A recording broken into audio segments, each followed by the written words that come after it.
Você lembra de quando começou a namorar? Pois é, no começo tudo é mágico e especial, não é mesmo? O difícil é manter todo esse encantamento. Agora, você sabia que existem fases de um relacionamento? Curioso, né?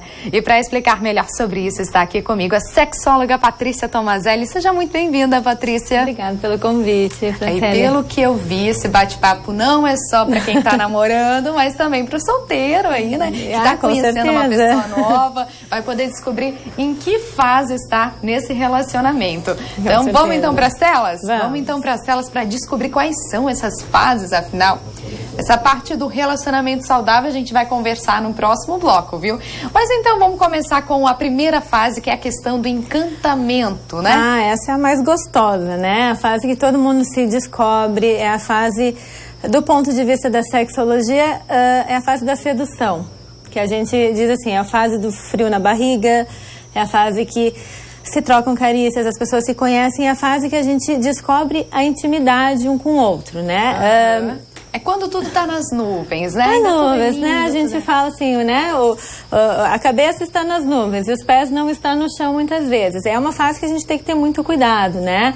Franciele, que nessa primeira fase, como a paixão ela é regulada por muitos hormônios, né? Tem a dopamina, tem a ocitocina, testosterona, estrogênio.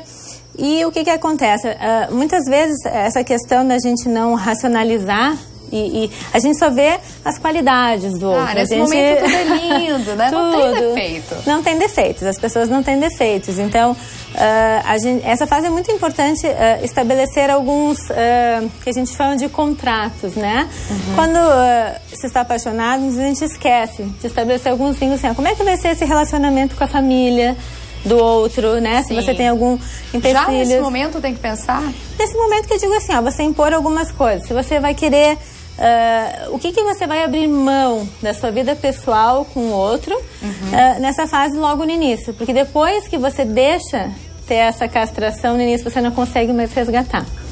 Então já tem que, nesse primeiro momento, enquanto você está apaixonado, já está apaixonado, você tem que começar a sentir como que é a personalidade do outro. Acho que o desafio nesse momento é realmente pensar racionalmente, né? Racionalmente. Porque nessa fase tem que curtir. É tudo uma emoção, tudo lindo, são flores.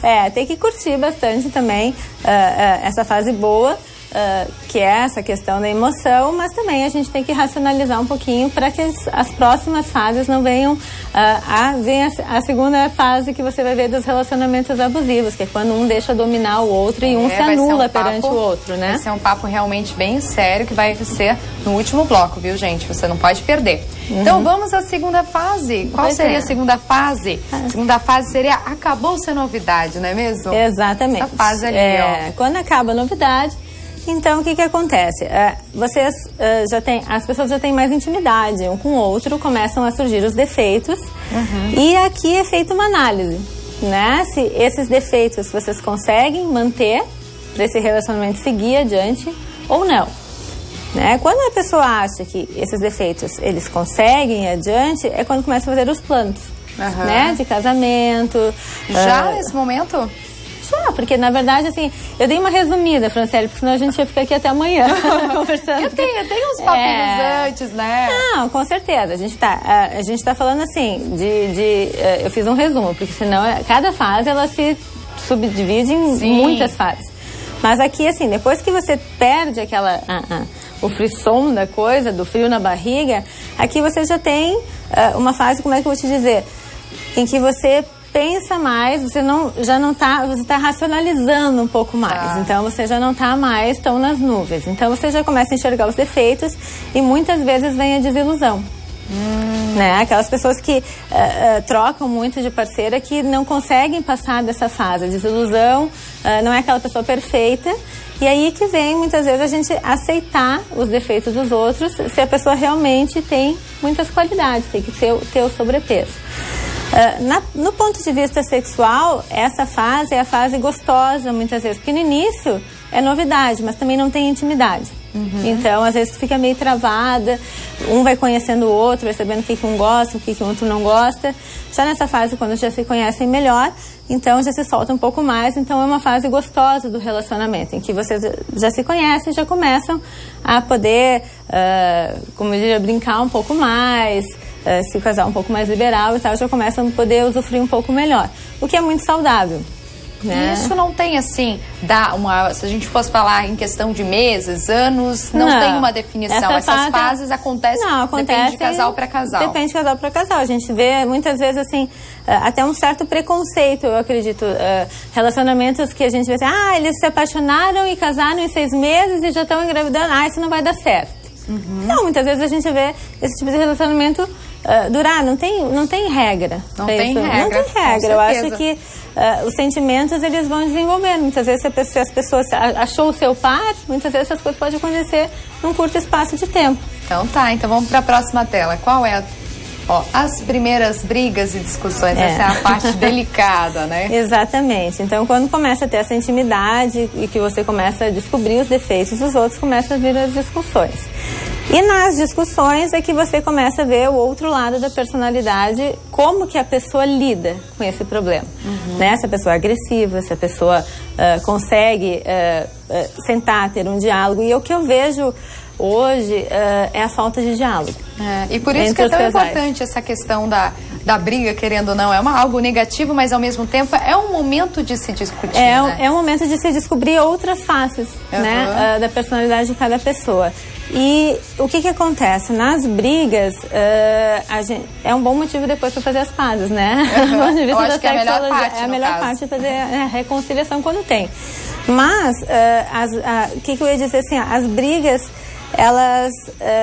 não existe casal que não tem discussão, que não tem briga. E elas fazem essa construção de você saber se a reconciliação é uma coisa construtiva, faz a mudança, porque sempre tem, né? Você precisa mudar isso, você precisa mudar aquilo. E você consegue trazer o diálogo pro casal, que é o que é importante. Hoje a gente vê, assim, do ponto de vista não só de relacionamento, mas também do ponto de vista sexual, a falta de diálogo. Eu pego muitas mulheres com anorgasmia ou diminuição de libido que falam assim, pois é, mas eu não tenho orgasmo porque... pois é, ele não chega lá. Mas você orienta ele como chega? Mas eu não converso esse tipo de coisa com meu parceiro. Como não? Né? A falta de diálogo entre o casal é uma coisa que, eu não sei se por causa das redes sociais as pessoas não conversam mais, elas estão só tá acostumado com o celular, né? Com então celular. Realmente tem que ter essa conversa que é muito importante. Exatamente. A gente passou para a 4ª tela e faltou a 3ª, mas só para você de casa saber. 1ª tela, encantamento. 2ª, acabou-se a novidade. 3ª, descobrindo os defeitos. É daí que surge a 4ª, que é as primeiras brigas de discussões, né? Então vamos para a próxima.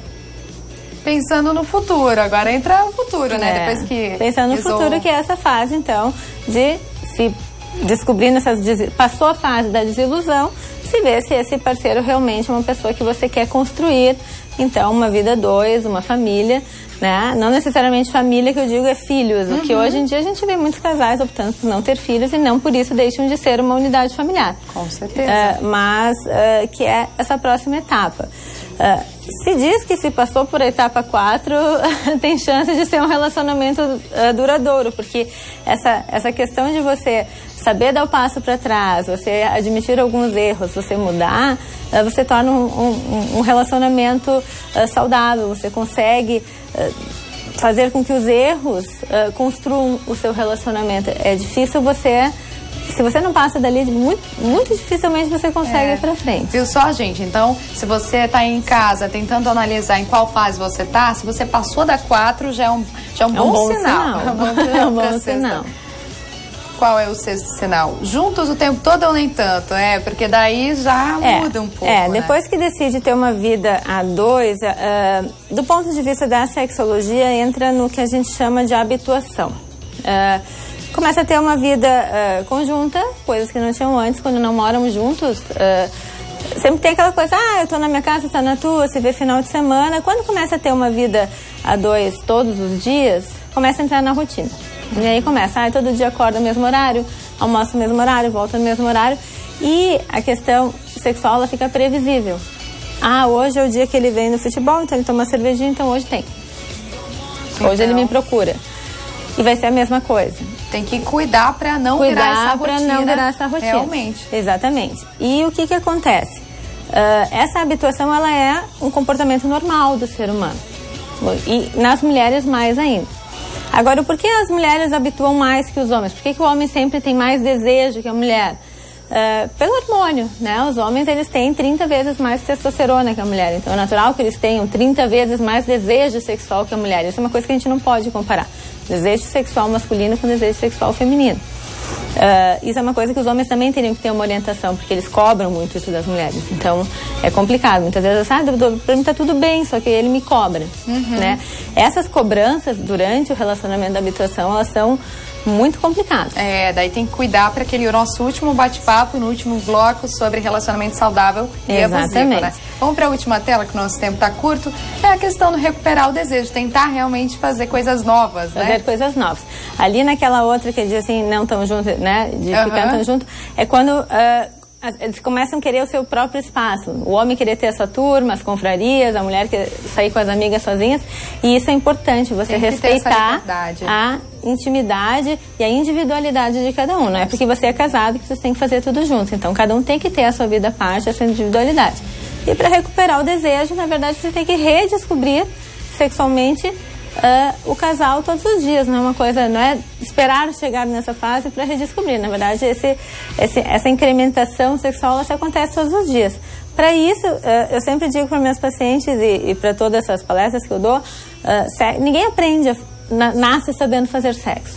O sexo, ele tem que ser estudado, você tem que ter curiosidade, você tem que ler, você tem que buscar sexo. Eu sempre digo assim, por que adolescente tem mais desejo sexual que adulto? Porque eles estão descobrindo a curiosidade, né? Exatamente. Com certeza. Então, o adulto também. Então, existe um universo de possibilidades, de coisas diferentes que a gente precisa explorar, e cada um sabe o que é melhor para si. Não tem uma dica, vai nisso, vai nisso. As pessoas sabem o que é melhor para si. Só, gente. Tá aí, a conversa tá ótima, dá pra gente continuar por um longo tempo. Exatamente. Mas infelizmente a gente tem que ir pro próximo bloco, mas eu te agradeço pela participação. Obrigada, já convido para vir novamente aqui no programa para dar umas dicas para quem tá nos assistindo, né?